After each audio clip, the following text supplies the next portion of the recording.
这个警方继续追查到随机攻击的案件，这个嫌犯张文到底是畏罪跳楼，也则是意外坠楼死亡呢？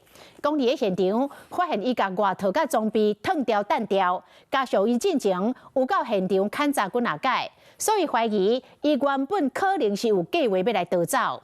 资深的刑警讲，为这个张文坠楼的姿势来研判，讲这个张文嘛确实是意外来坠楼，不过详细状况也是爱等法医解剖的报告出来，才会当厘清。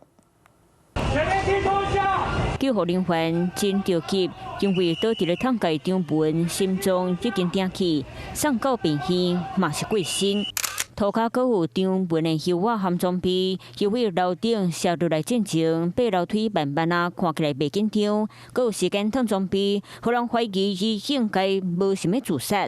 当时张文坠楼的地点就在诚品南西大楼后方的1楼回收区。据网友说，这里原本应该会堆放大堆的纸箱，但是在事发当天，纸箱却被挪走。但是平常那里是会有很多的纸箱。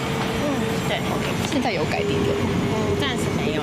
斟酌看成品后壁壁倒4、5楼户冷气的吸挂机。边仔水管为1楼接到5楼方便爬，1楼阁有稀沙石所在蹲放真侪纸箱碗。有人伫咧晓张文计划逃走，是因为爬无好势撞偏落来。从他犯案前曾经到成品顶楼勘察的举动，显见他对逃生路线很在意，就可以研判他应该不是想轻生。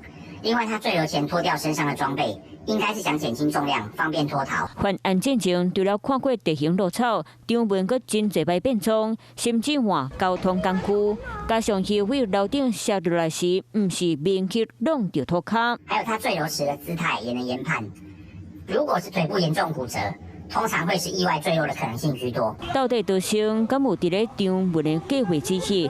检警已经含发现解剖遗体，会看伊的身上敢有被野婚假，来判断真相。